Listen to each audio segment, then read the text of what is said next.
They said it like it was a transaction, a sealed agreement between two families who had forgotten what love sounded like. "The eldest daughter will marry him," the letter read, pressed with a wax seal that smelled faintly of old money and desperation. Lord Ashbury did not smile when he read it. He did not need to. Men like him did not marry for joy. They married for lineage, for alliances, for the quiet preservation of empires already rotting from the inside. But there was one condition he never wrote down. He wanted to see her first, not the promises, not the portraits painted 5 years too generously, not the polished lies families sent when they want a powerful name attached to their own. He wanted the girl herself. So when his carriage arrived at the Marlowe estate, the entire household was arranged like a theatre stage. Candles lit too early, curtains pulled too perfectly, servants lined up like silent witnesses, and the Marlowe father, sweating just slightly too much for a man claiming confidence, stood at the entrance like a merchant trying to pass off damaged goods as heirlooms. "My Lord Ashbury," he bowed. "We are honoured, truly honoured." "Yes," Ashbury said calmly, stepping out of the carriage. His voice did not rise, did not soften. "Where is she?" A pause, a fraction too long. Then the father smiled too quickly. Of course. My eldest is preparing herself. She is perfect." Ashbury had heard that word before. It usually meant trained, controlled, afraid. Still, he followed. The estate was quieter than expected, not peaceful, controlled, like a household holding its breath. And then he saw them, 2 women at the top of the staircase. One stood slightly forward, dressed in ivory silk, hair arranged with precision, chin lifted at the exact angle practiced by girls raised to be chosen. She was beautiful in the way paintings were beautiful, carefully composed, slightly distant, almost unreal. "The eldest," the father whispered proudly. But Ashbury's eyes did not stay on her. They moved, just slightly to the side, where a second girl stood half in shadow. Not dressed in ivory, not arranged, not polished. Her gown was darker, deep green, simple fabric that did not pretend to be expensive. Her hair was loosely pinned, as though someone had tried to tame it and given up halfway through. And her expression, not fear, not hope, something far more dangerous, boredom, like she had already decided none of this mattered. Ashbury noticed everything. The eldest daughter stood straight, hands folded, eyes lowered at the appropriate moments. The second daughter leaned lightly against the banister as if the entire scene was mildly inconvenient. And then she yawned, softly, barely visible. But it was there, a crack in the performance. Ashbury's gaze sharpened. The father stepped forward quickly. "My lord, may I present my eldest, Lady Evelina Marlowe?" "Yes," Ashbury interrupted without looking at her. He was still watching the girl in green. "And who?" he asked quietly. "Is she?" The room froze. Even the servant seemed to stop breathing. The father laughed too quickly. "Ah, she. She is nothing of importance, just the younger daughter. A quiet one. Not ready for society, not suitable for..." "For what?" Ashbury asked. His voice was still calm, but something about it made the air tighten. The younger daughter finally lifted her eyes, and when they met his, she did not look away. Most people did, even nobles, even liars, even those who believed they were untouchable, but she didn't.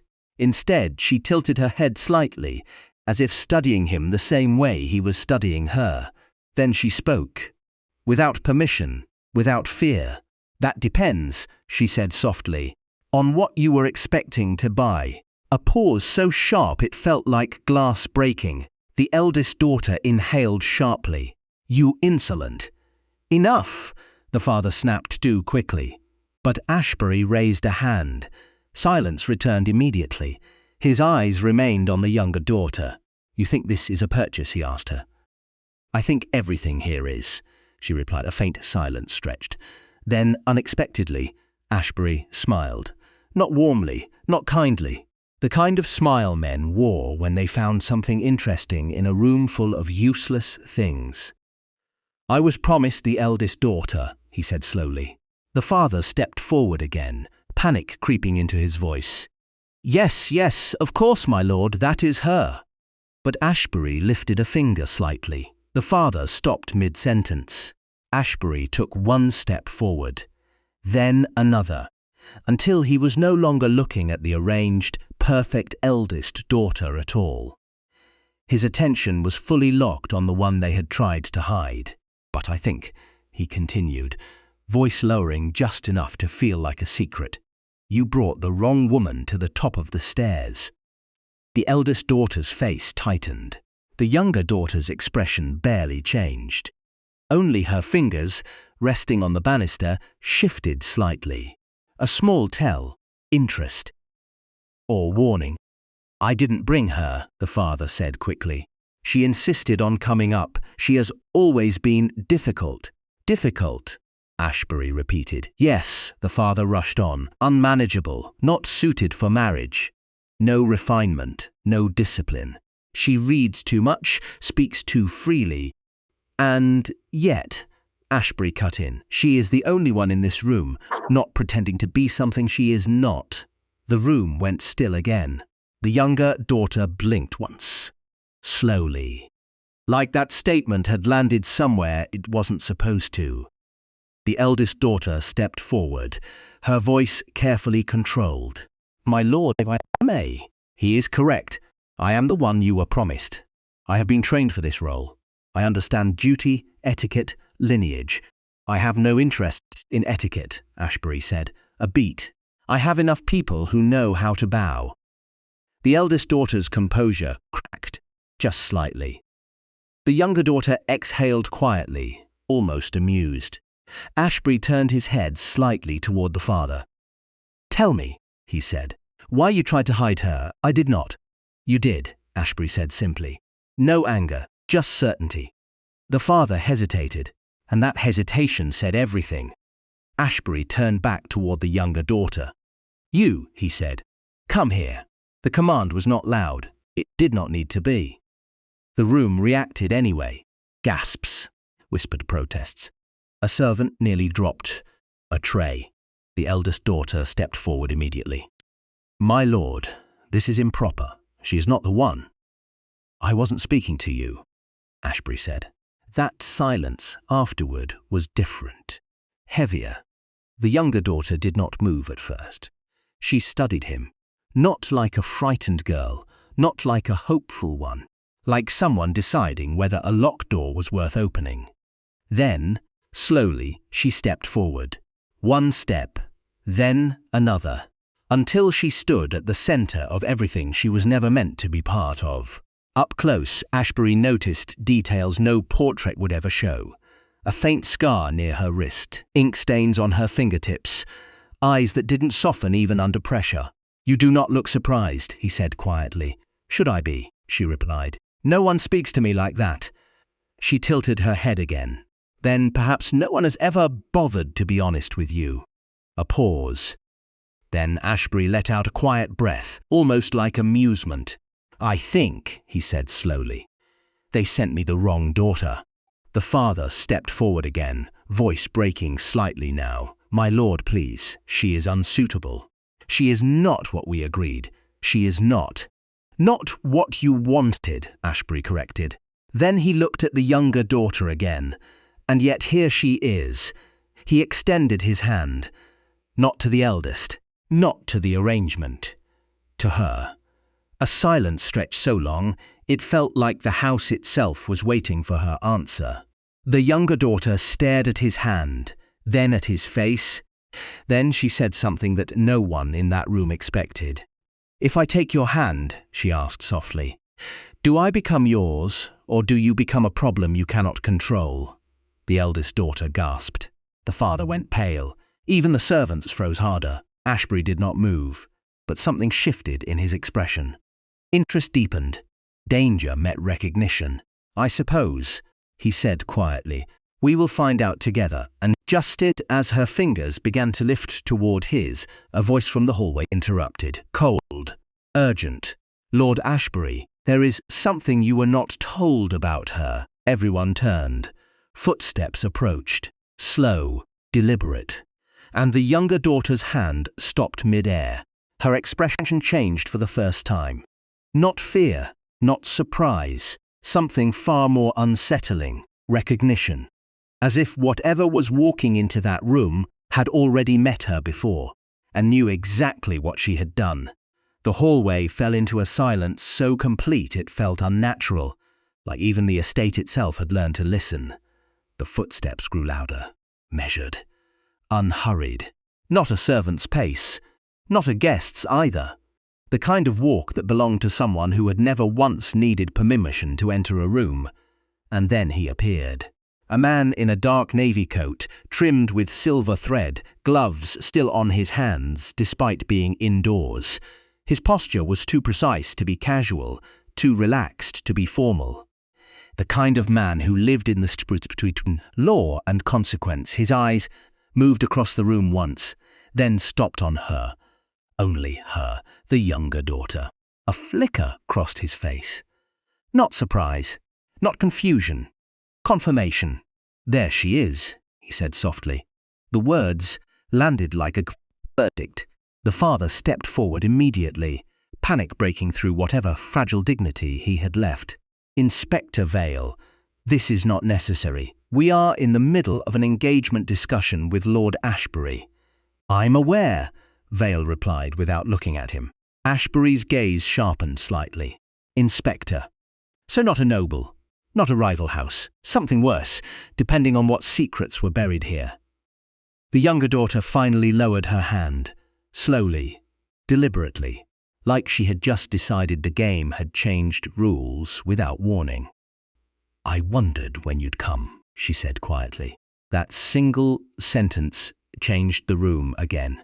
The eldest daughter turned sharply. You know him? Vale's expression didn't shift.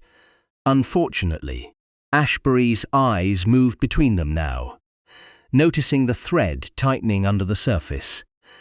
Connections where there should be none, silences that didn't belong. The inspector stepped further into the room, stopping just short of the staircase. I was sent a report, he said, about a falsified marriage arrangement, a missing identity, and a daughter who officially does not exist in any registry. The room went cold. The father's face drained of colour so fast it looked almost unnatural. That is absurd, he said quickly. All my daughters are properly documented. Vale raised a gloved hand slightly. The father stopped speaking mid-breath again. I didn't say daughters, Vale corrected. A pause. I said her. His gaze locked again onto the younger daughter, and now even Ashbury felt it, the shift in weight around her name. Not curiosity anymore, suspicion, danger, recognition. The younger daughter exhaled slowly, almost like she was tired of pretending this moment would never arrive. You're early, she said to Vale. I was told you might run, he replied. A faint smile touched her lips. I don't run. That's what worries me. The eldest daughter stepped forward again, voice trembling slightly now. What is this? Father, what is he talking about? Why is she involved in any investigation?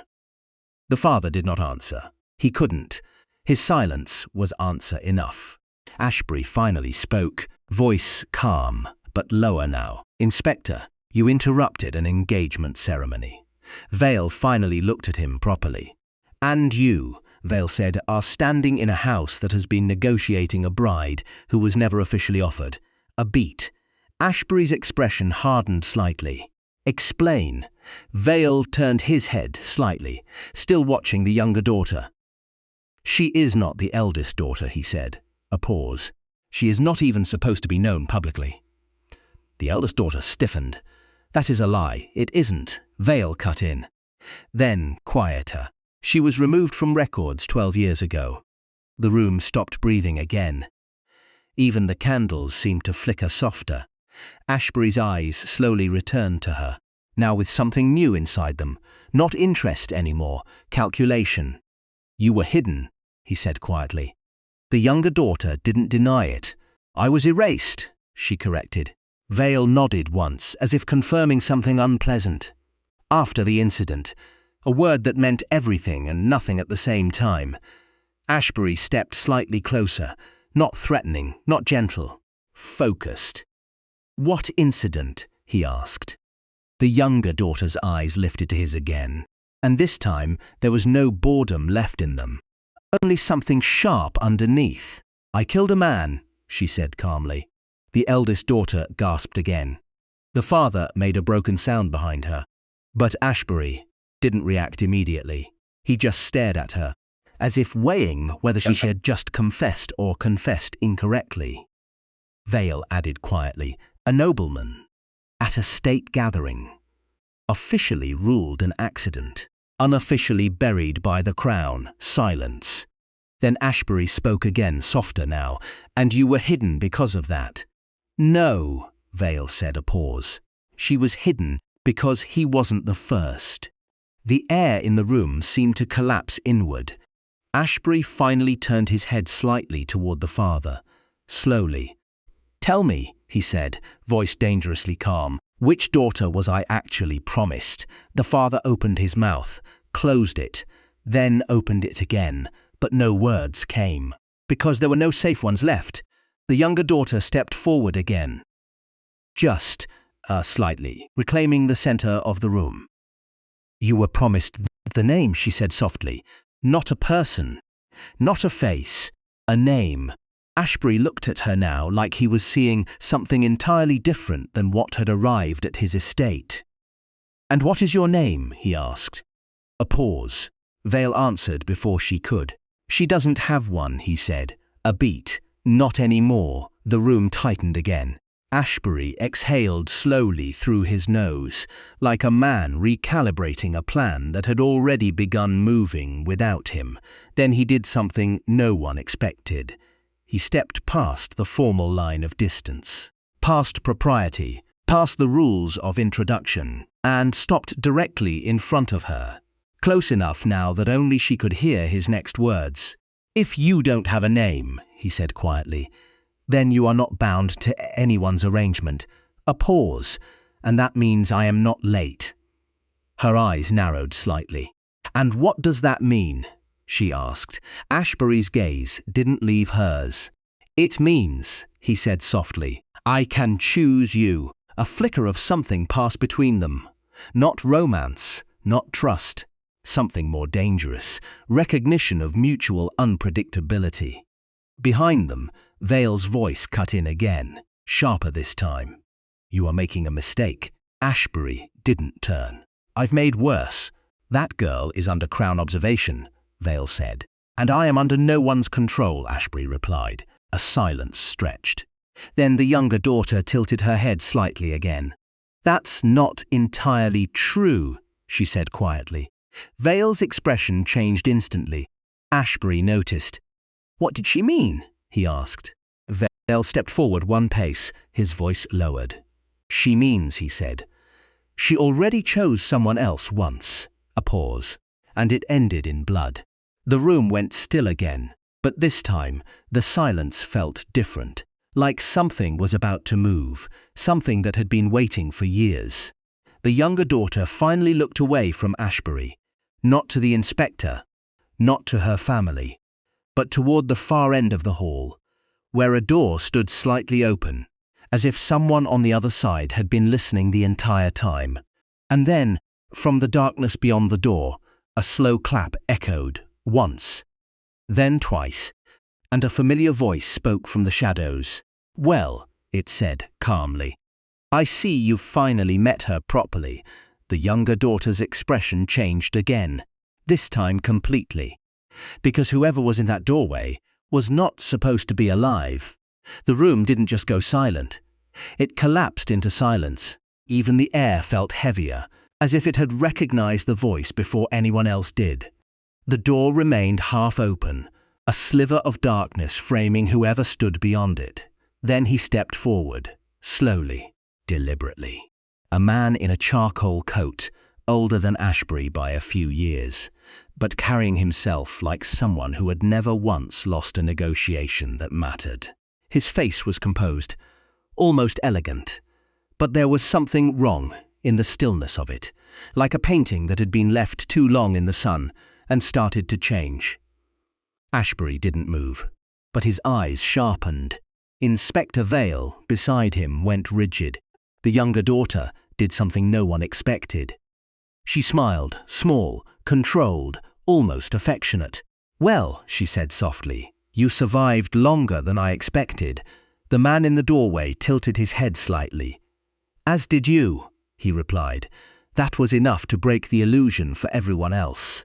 The eldest daughter stepped back instinctively. The father looked like he might collapse. Vale muttered under his breath, "Impossible."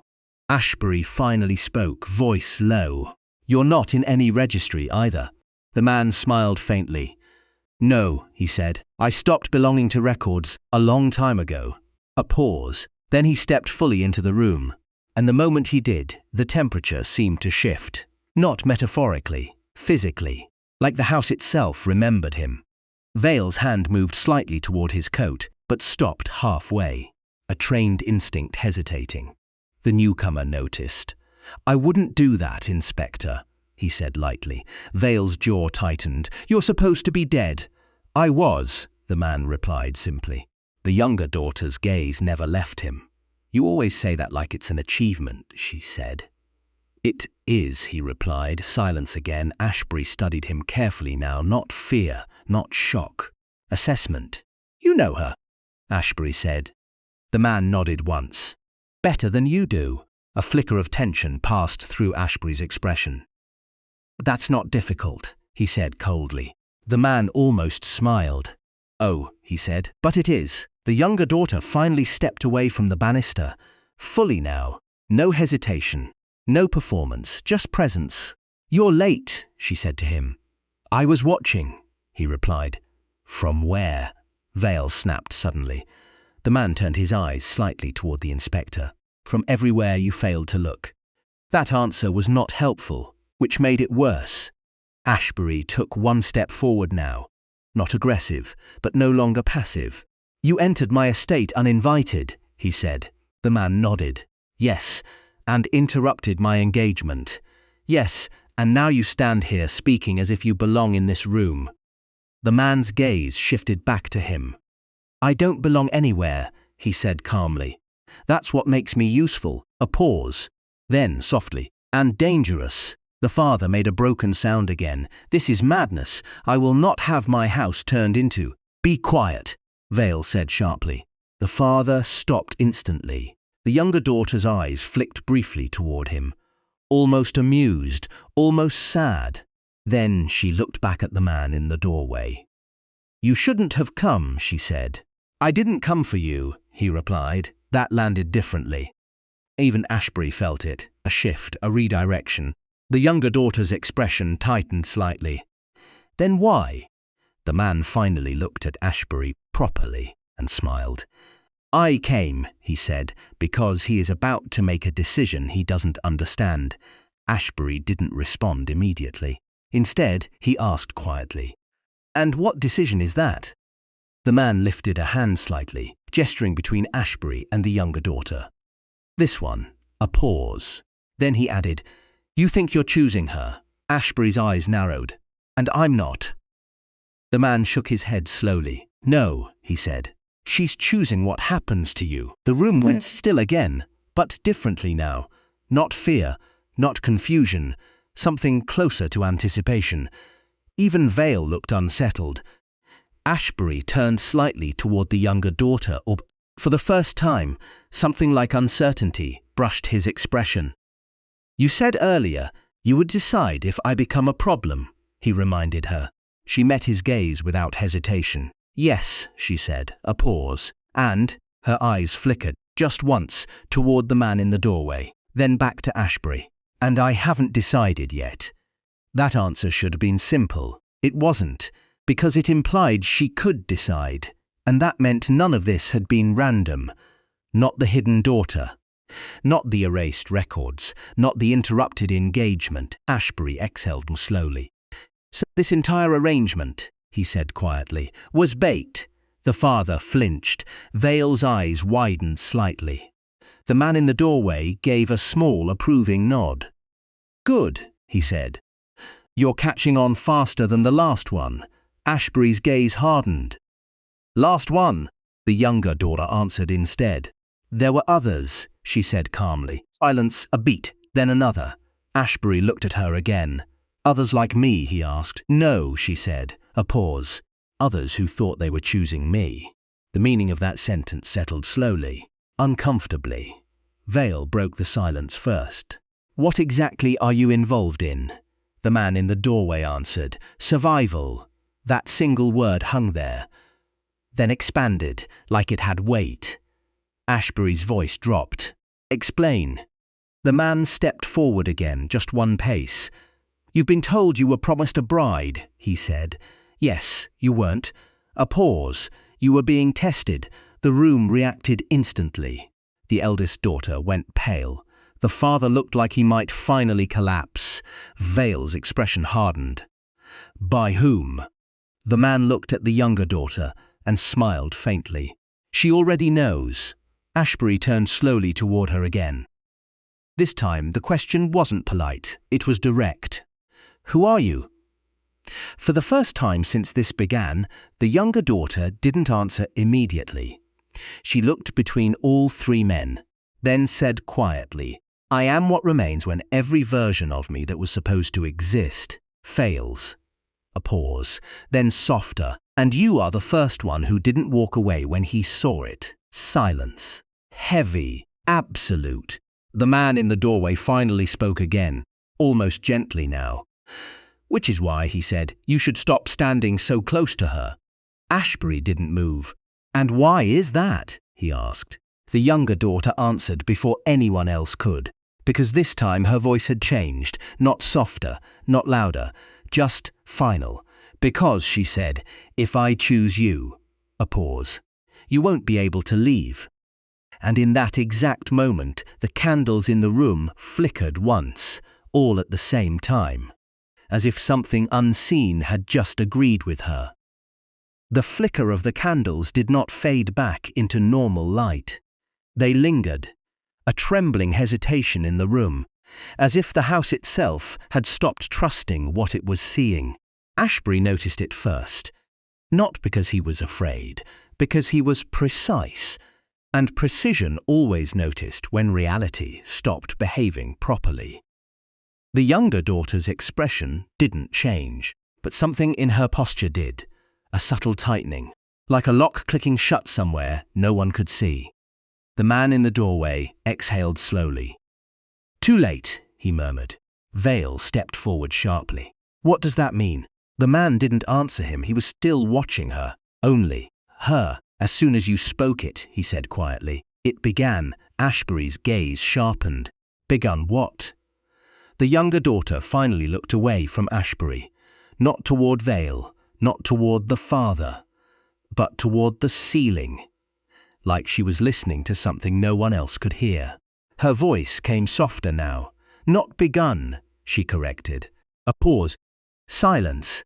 Then Vale snapped. "Triggered what?" And for the first time she looked almost tired, like she had been carrying something heavy for far too long, and everyone else had just decided to notice it at the wrong moment. "An attachment sequence," she said simply. The words meant nothing, and everything. Ashbury's eyes narrowed. "Explain in plain terms." She finally looked at him fully again, and this time there was something different in her gaze. Not flirtation, not challenge, clarity. "When someone stays," she said, "the system responds." Vale's expression tightened instantly. "System?" The man in the doorway spoke again, softer now. "Not a court system," he said. "Not law." A pause. Something older than both. The father whispered hoarsely, "This is madness." No one looked at him. Ashbury stepped closer to her again, but slower this time. Careful. Measured. "And staying means what?" he asked. She studied at him for a long moment, then said, "It means you become relevant." A beat. "That's the first stage." Ashbury didn't break eye contact. And the next, the candles flickered again. But this time, it wasn't random. It was synchronized, like something beneath the room had just shifted position. The younger daughter answered, "Dependence." Vale's voice sharpened. "Whose dependence?" She finally turned her head slightly toward him. "Mine." The room went still. Even Ashbury paused for the first time. The man in the doorway let out a quiet, almost humorless breath. "You should have left when I told you," he said to Ashbury. Ashbury didn't look at him.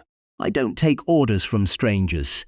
That's not what I meant," the man replied. A pause. "You're not the one in control anymore." Ashbury's gaze finally shifted to him, cold, measured. "And who is?" The man didn't answer immediately. Instead, he looked at her and said one word, "Her." Silence. It landed harder than anything else in the room so far. Vale took a step back without realizing it. The father actually whispered, "No." The eldest daughter looked between them like the room had turned into something she no longer recognized. Ashbury, however, didn't move. He just looked at the younger daughter, really looked at her now.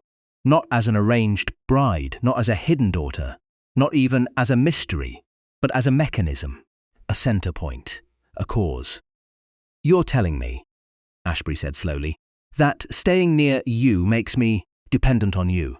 "Yes," she said. "And if I leave," she hesitated, just slightly. Then nothing happens." A pause, a small correction followed. "Immediately." The man in the doorway sighed. "That's not entirely honest." Her eyes flicked toward him, warning. He ignored it. "It escalates," he said. Vale's voice turned sharp. "Into what?" The man finally looked at all of them. "Into correction." A silence so deep followed that even Ashbury's breathing seemed controlled. Then Ashbury asked quietly, "Correction of what?" The younger daughter answered this time. "Of imbalance." A pause, then, softer, "of attachment that is not reciprocated." Vale's eyes narrowed. "That sounds like emotion." "It behaves like emotion," she corrected. "But it's not." Ashbury's jaw tightened slightly. "What is it then?" The candles dimmed again. Just slightly. Like the room was listening more closely. The younger daughter spoke. "It's enforcement. A beat. If someone stays too long," she continued, "the system ensures they stop being able to leave cleanly." Vale muttered, "That's impossible." The man in the doorway gave a faint, almost amused look. "Is it?" Ashbury finally shifted his weight. Not fear, but understanding beginning to form in layers. "So," he said slowly, "you're dangerous to be near." She shook her head once. "No." A pause. "You're dangerous because you stayed." Silence again. The father made a broken sound, almost a laugh. "This is absurd." "You're talking like she's a curse." The room reacted instantly. All the candles flickered sharply at once. The father stopped mid-word, choking on silence. The younger daughter didn't even look at him, but her expression changed. Just slightly. Not anger. Something colder. "I'm not a curse," she said quietly. A pause. "I'm a consequence." The room tightened again. Vale stepped forward, voice low. "Then why was she hidden?" the man answered. "Because every time she was placed publicly," he said, "someone refused to leave." Ashbury's eyes narrowed. "And what happened to them?" the younger daughter answered. "They stopped being independent variables." A pause, "and became attached." Vale frowned. "That doesn't sound dangerous." The man shook his head slowly. "It is," he said, "because attachment becomes resistance." A pause, "and resistance becomes correction." Ashbury exhaled slowly. "So you're saying," he said carefully, "if I choose to stay near her," he looked at her again, "I become unstable." The younger daughter met his gaze. "Yes." A pause. "And if I leave," she answered honestly, "then you remain intact." Silence. For the first time since this began, Ashbury looked away from her. Just briefly, thinking, calculating.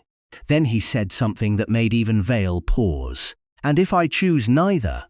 A stillness. Then the man in the doorway gave a faint smile. "That," he said quietly, "is not a permitted outcome." The candles flickered again.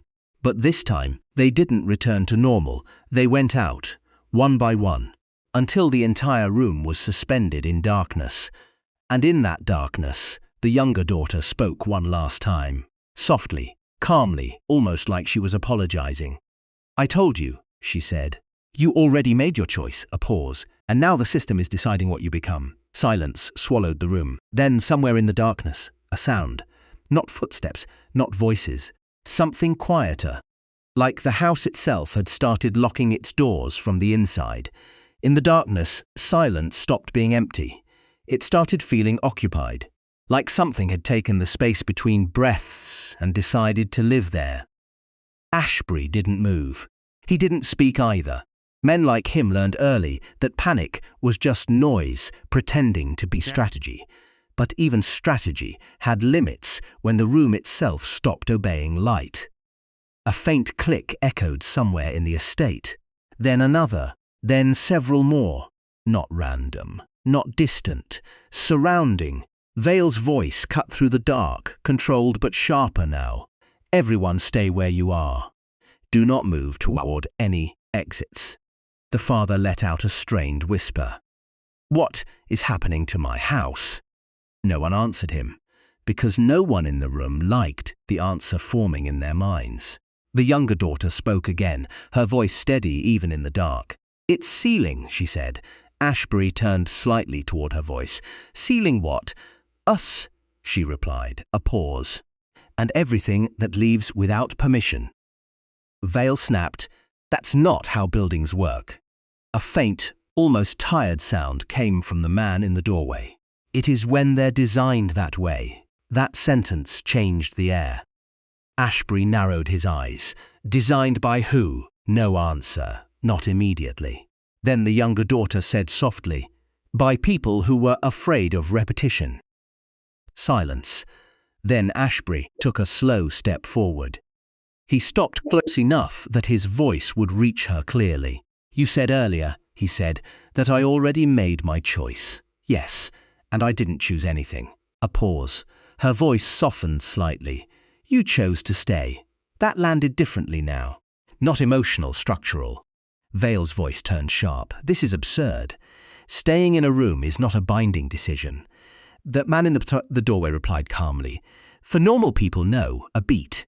For him, he added, it was observed. Ashbury's gaze sharpened. Observed by whom? No answer. Instead, a soft mechanical sound echoed through the walls, like something large rotating into position. The younger daughter exhaled slowly. "They're activating observation locks," she said. Vale frowned in the dark. "Explain that." She hesitated for the first time, just briefly. Then, when someone shows sustained interest, she said, "The system records it." Ashbury's voice lowered. "Interest is not a crime. It is here," the man in the doorway said. A pause. "Because interest leads to proximity, and proximity leads to attachment." Vale finished reluctantly.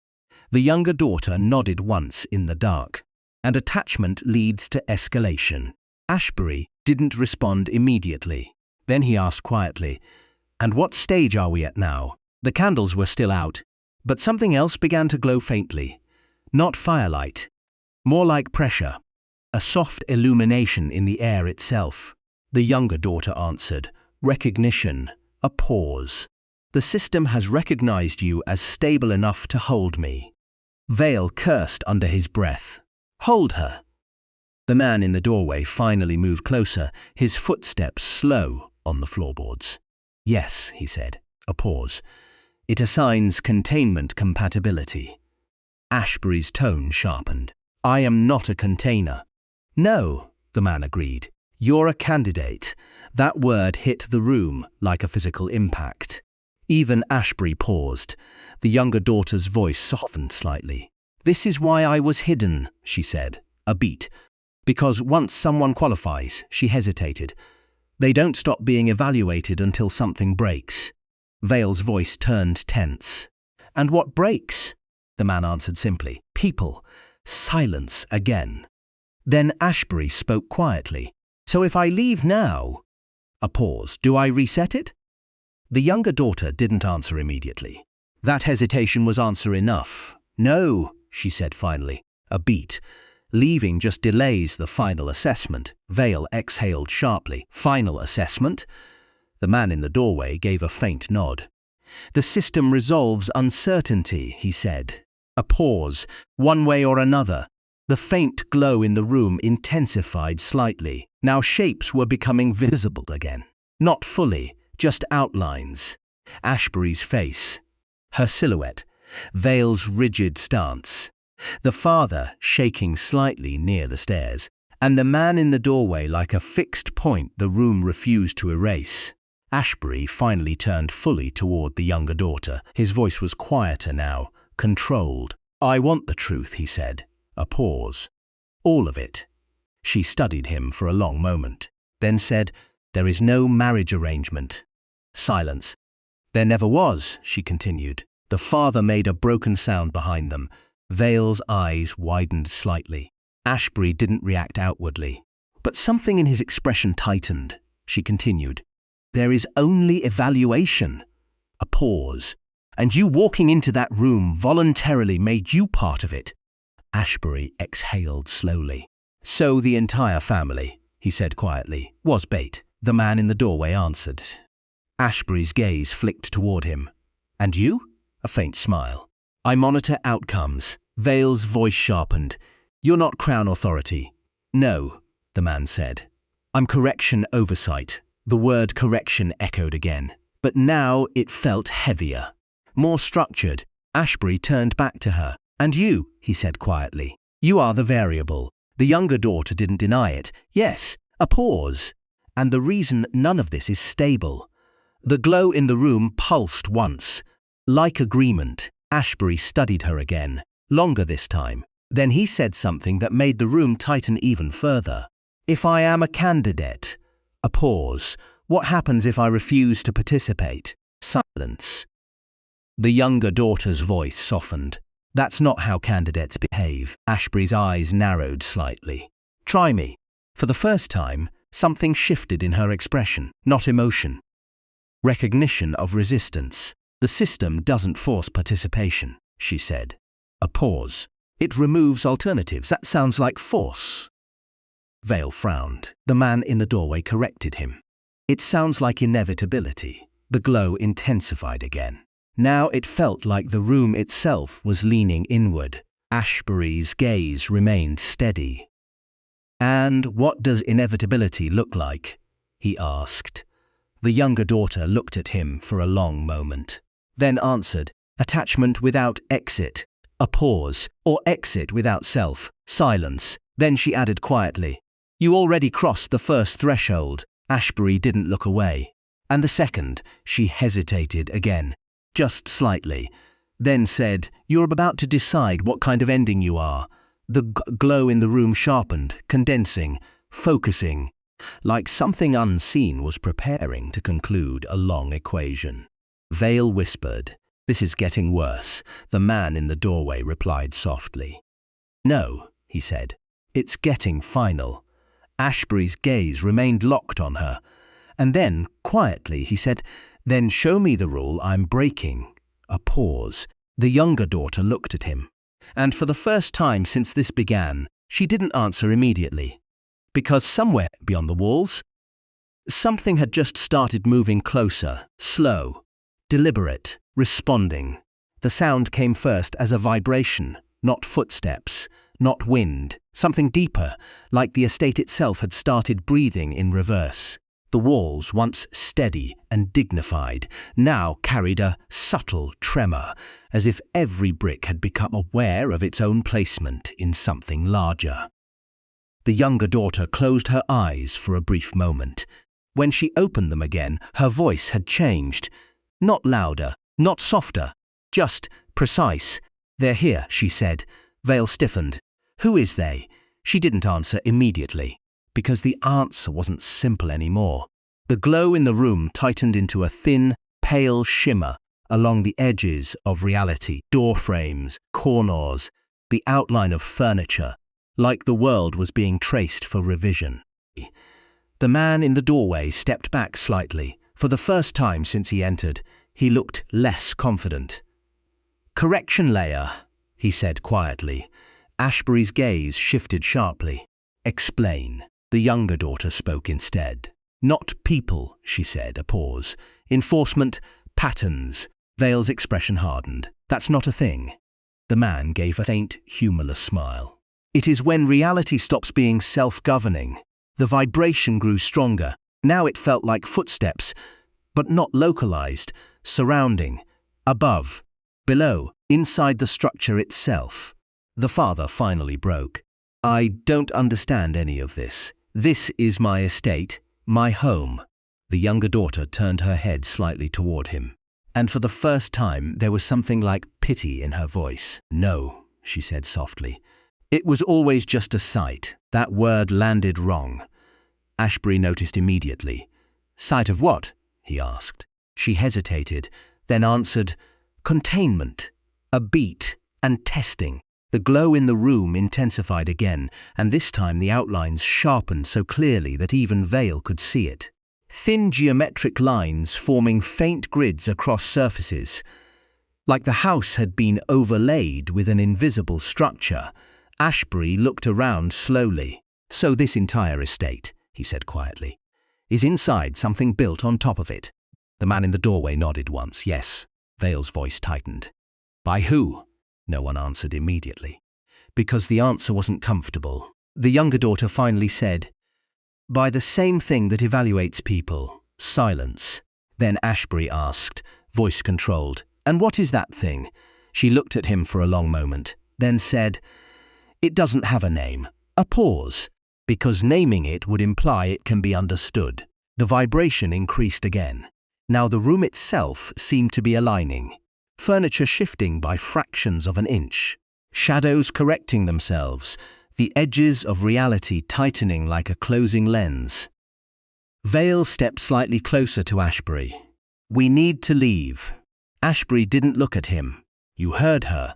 There is no exit? Vale asked sharply. The younger daughter answered, there is exit, a pause, but not separation. The man in the doorway added quietly, everything leaves together. That changed the room again. Ashbury finally looked at her directly.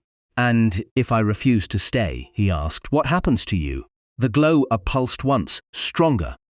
She hesitated just for a fraction longer than before. Then I get reassigned, a pause. And you, Ashbury held her gaze. I leave. She shook her head slightly. No, a beat. You don't leave as yourself anymore. Silence, Vale muttered. That sounds like nonsense. But even he didn't sound convinced anymore. Ashbury's voice lowered. Explain. The younger daughter stepped forward slowly now. Just one step. And the room reacted immediately. The grid lines brightened, as if acknowledging proximity. When a candidate reaches final proximity, she said, the system merges reference paths. Ashbury frowned slightly. Reference paths, the man in the doorway answered. Identity structures, he said. A pause. Who you were before becomes less stable than who you are inside the evaluation. Vale's eyes narrowed. That's psychological conditioning. No, the younger daughter said quietly. It's structural rewriting. The glow pulsed again. Closer now, faster. Like something was approaching decision. Ashbury studied her carefully. And if I accept this evaluation, he said slowly, what do I gain? The room went still. Even the vibration paused for a fraction. The younger daughter looked at him. Long, unblinking, then said, continuity, a pause, you don't lose yourself. Vale frowned. That sounds like survival. The man in the doorway corrected him softly. It's not survival, a beat. It's permanence. Ashbury's eyes narrowed slightly. And the price? The younger daughter didn't answer immediately. Because the answer wasn't simple anymore. The glow intensified. Now it formed a faint ring around the room. Closing. The estate itself seemed to tilt inward. Then she finally said, everything outside this becomes less real than what you choose inside it. A pause, and eventually, irrelevant, silence. Then Ashbury spoke quietly. So, I either leave and remain unchanged, a pause, or stay and become something irreversible. She nodded once. Yes, the vibration peaked again, and this time the walls visibly shifted, not collapsing, reconfiguring. Vale stepped back instinctively. This is insane. The man in the doorway spoke calmly. No! This is resolution. Ashbury didn't look away from her. For a long moment, neither of them moved. Then he asked quietly, "And you?" She met his gaze without hesitation. "I don't get a choice at this stage," she said. A pause. "I only observe outcomes." That was the first time. Her voice carried something faintly human. Not emotion, but weight. Ashbury's expression tightened slightly. Then slowly he said, "You've been alone in this system a long time." Her eyes flickered, just once. A microfracture in composure. Then she recovered. "Yes." A pause. "That's irrelevant." But it wasn't, not anymore. The glow tightened again, now forming a near-complete enclosure around the room. The final boundary. Vale's voice dropped. "It's closing." The man in the doorway nodded. Final phase. Ashbury finally exhaled slowly. Then he said something that changed the room again. "If I step forward," he asked quietly, "does it stop this?" Silence. The younger daughter looked at him, and for the first time, her answer came slower. "Yes," she said, a pause, "but only because it completes it." Ashbury understood immediately, not emotionally, structurally. He looked at the glowing boundary, then at her, then said, "So there is no refusal anymore." She shook her head slightly. "No, a beat, only direction." The room tightened. The glow reached full enclosure. And in that moment, the estate, the people inside it, and whatever lay beyond it, all waited for one final movement. Ashbury's.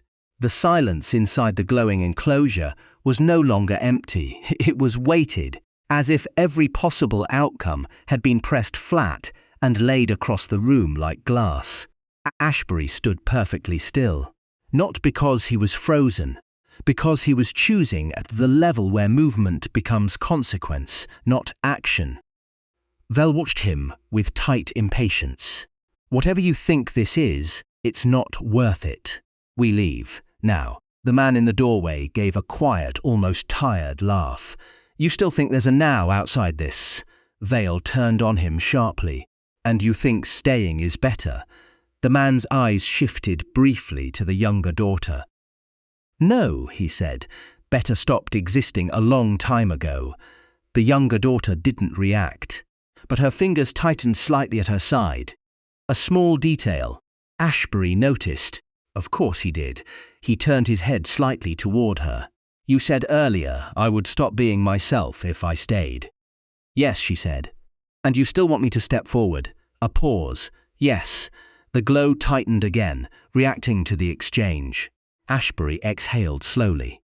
Then asked the question that changed the tone of everything. "Why?" Silence. Even Vale paused. The man in the doorway looked almost amused now, like he was watching something finally reach its correct pressure point. The younger daughter didn't answer immediately.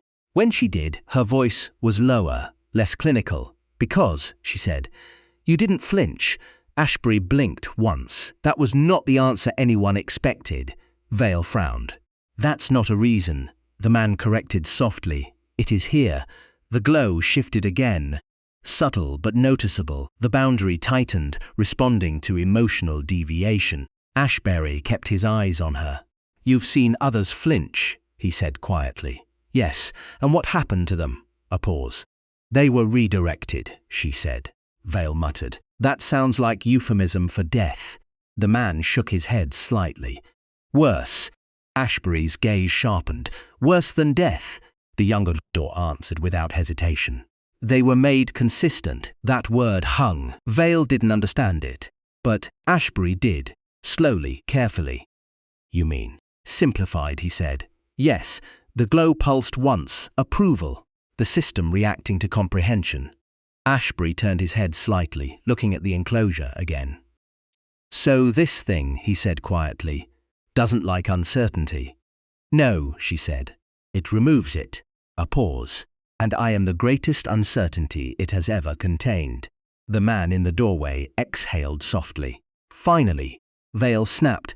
What does that even mean? Ashbury answered without looking at him. It means she destabilizes outcomes. A pause. And I am now part of that instability.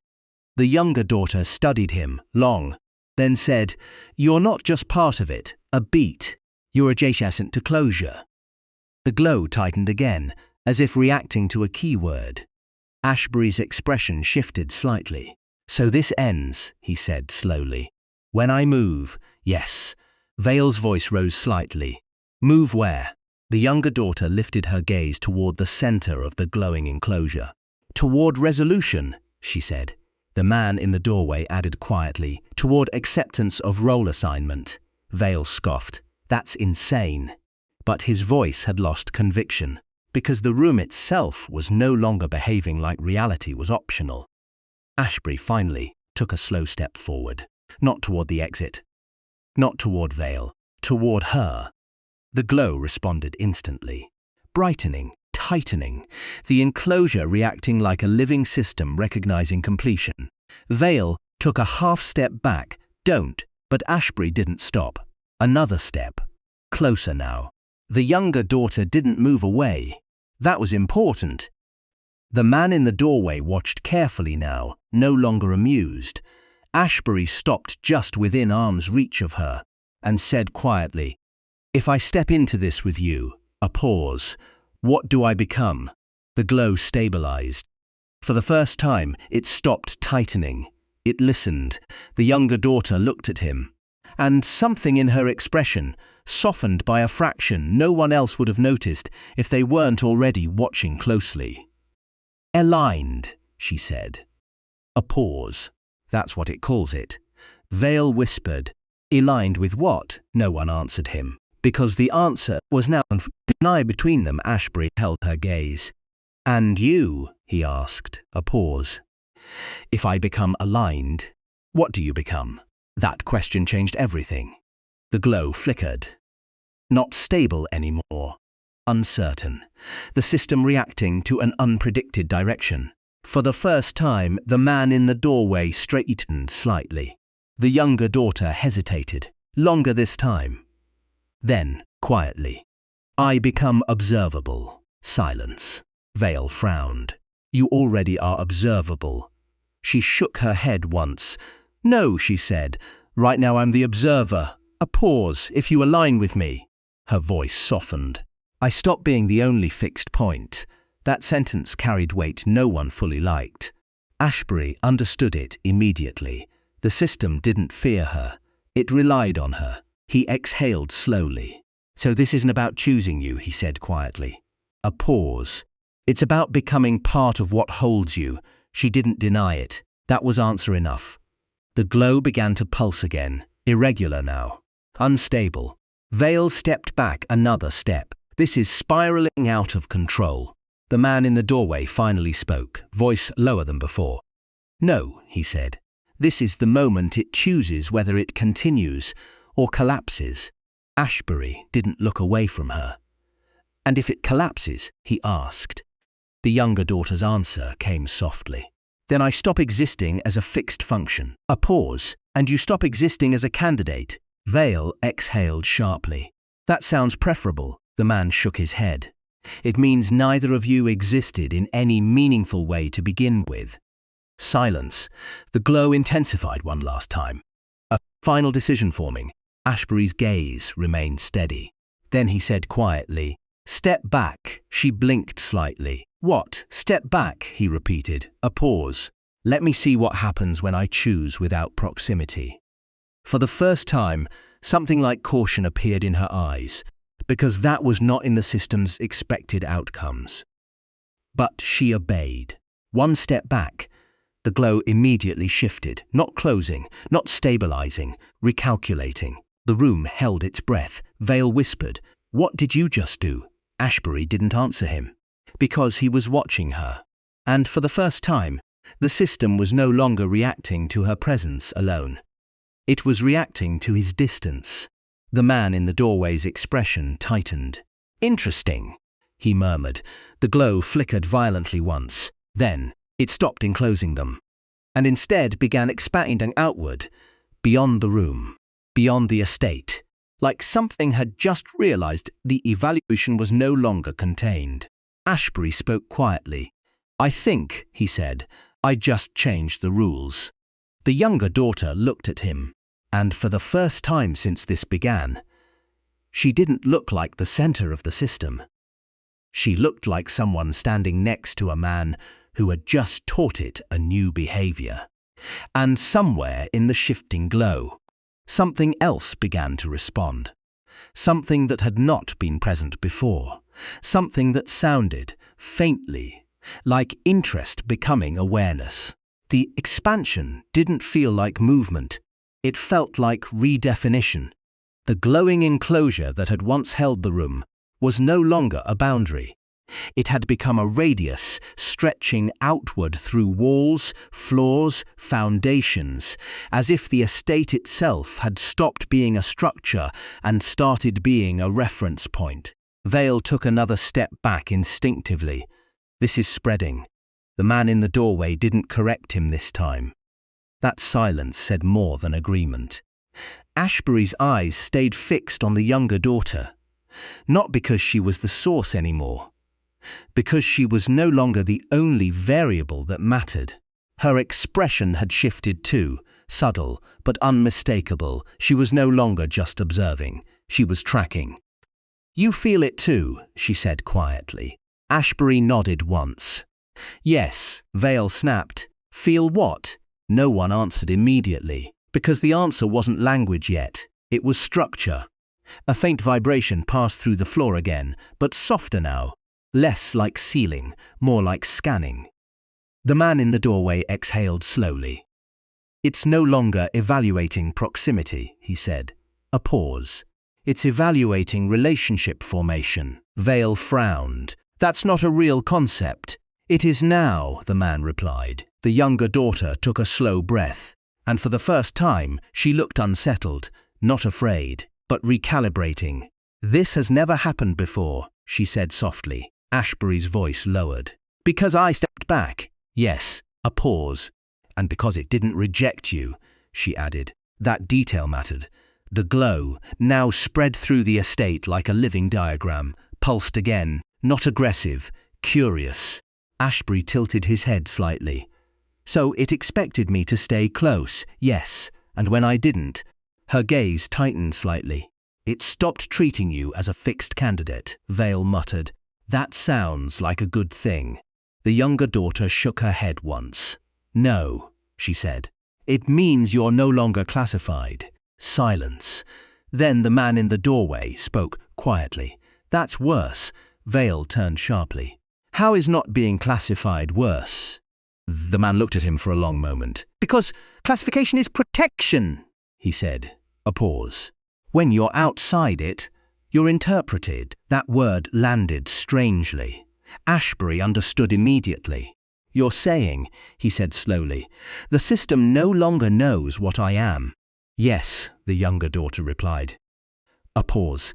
"And that makes you open to correction." The glow shifted again. This time, not outward, but inward. Like it had turned its attention back into the room with renewed focus.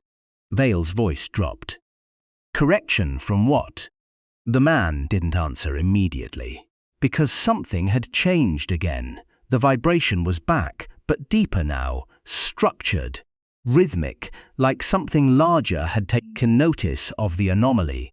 The younger daughter's eyes lifted slightly, focusing on something none of them could see. "They've noticed the deviation," she said quietly. Ashbury frowned. "They?" Her voice tightened slightly. "The higher layer." Vale exhaled sharply. "There's more than one?" The man in the doorway gave a faint, humorless smile. "There always is." The glow expanded again, but now it wasn't smooth. It was segmented, like multiple overlapping grids trying to agree on a single outcome. Ashbury studied it carefully. "So my action created disagreement," he said. "Yes," she replied. "And disagreement is bad. In this system," she said, a pause, "because disagreement leads to cascade response." Vale's eyes widened slightly. Cascade response of what? No one answered immediately, because the answer had just begun arriving. A sound came not from the house, but from beyond it. Like distant architecture shifting, like something enormous turning its attention toward a single point in space. The man in the doorway straightened slightly. "They're sending a resolver," he said quietly. Vale's voice cracked slightly. "A what?"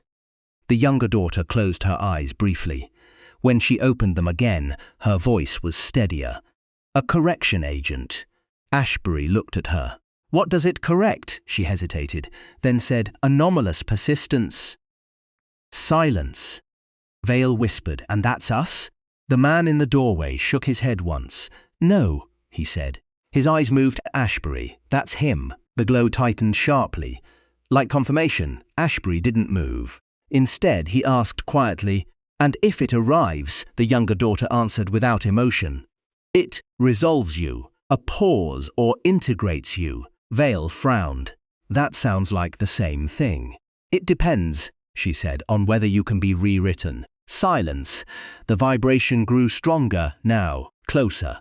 The estate's walls began to subtly lose definition, not collapsing, but becoming semi-transparent at the edges, like reality itself was being relayered. Ashbury finally exhaled slowly. "So my choice wasn't just observed," he said quietly. "It was escalated." The younger daughter nodded once. "Yes, a pause. And now you are no longer local." Vale shook his head. "This is insane. You can't escalate a conversation into whatever this is." The man in the doorway looked at him calmly. "You can," he said, "when the conversation is between a system and something it cannot categorize." The glow pulsed again, harder now. And in that pulse, something else formed. A shape, not physical, not yet, but conceptual, a presence registering arrival. The younger daughter's voice dropped slightly. "It's close." Ashbury looked at her. "Can it be stopped?" She hesitated, then said, "Not from inside." Silence. Vale muttered, "Then we leave." The man in the doorway shook his head. "No exit path is stable anymore." Vale snapped, "Then what do we do?" No one answered immediately. Because for the first time since this began, there was no pre-written procedure. Only Ashbury spoke, calmly. "Then we see it." A pause. Vale stared at him. "You want to meet it?" Ashbury didn't look away from the shifting glow. "I want to understand what responds to me," he said. The younger daughter studied him for a long moment, then said quietly, "That's what makes you dangerous." A pause. "You don't resist the system. You interrogate it." The vibration reached its peak again, and then the estate went still. Not calm. Still, like something had just arrived at the edge of perception, and was deciding whether Ashbury was a mistake or the first real change it had ever encountered. The glow condensed into a single point in the center of the room, and a voice, not human, not mechanical, but structured like both, spoke identity unresolved. A pause. Request. Defrune. Silence swallowed everything. All eyes turned, slowly, toward Ashbury. And for the first time, the system wasn't evaluating her anymore. It was waiting for him. The room no longer felt like a room. It felt like a question that had learned how to listen. The single point of light, hovering in the center, pulsed once, slow and deliberate, as if it were waiting for language that hadn't been invented yet. "Identity unresolved," the voice repeated. "Request defrune." No one moved. Vale's breathing was shallow now, controlled only by instinct rather than courage. The man in the doorway had gone completely still, like even observation required permission at this level. The younger daughter's eyes were fixed on Ashbury, not pleading, not warning, just watching the moment where things either collapsed or changed shape forever. Ashbury stepped forward. One step. That was all, not toward fear, not toward authority, toward the question. The glow reacted instantly, tightening, sharpening, focusing entirely on him. Vale whispered, "Don't answer it." But Ashbury didn't look back. He spoke calmly. Define what? He asked. A pause. Then the voice responded. Boundary, function. Silence again. The estate itself seemed to lean closer, as if even the walls wanted to hear how a human would answer something that did not understand humanity. Ashbury exhaled slowly. Then he said, I am not a function. The light flickered. Interested, he continued, and I am not a boundary. A second flicker, stronger. The younger daughter's fingers tightened slightly at her side.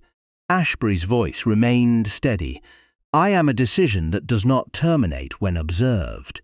A pause. The glow hesitated. Vale's eyes widened slightly.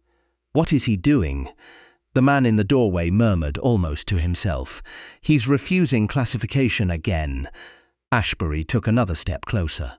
Now he was directly beneath the hovering point of light, and said the final part. If you need a definition. A pause. His gaze lifted fully into it. Then I am what happens when your system meets something it cannot resolve. Silence, not absence.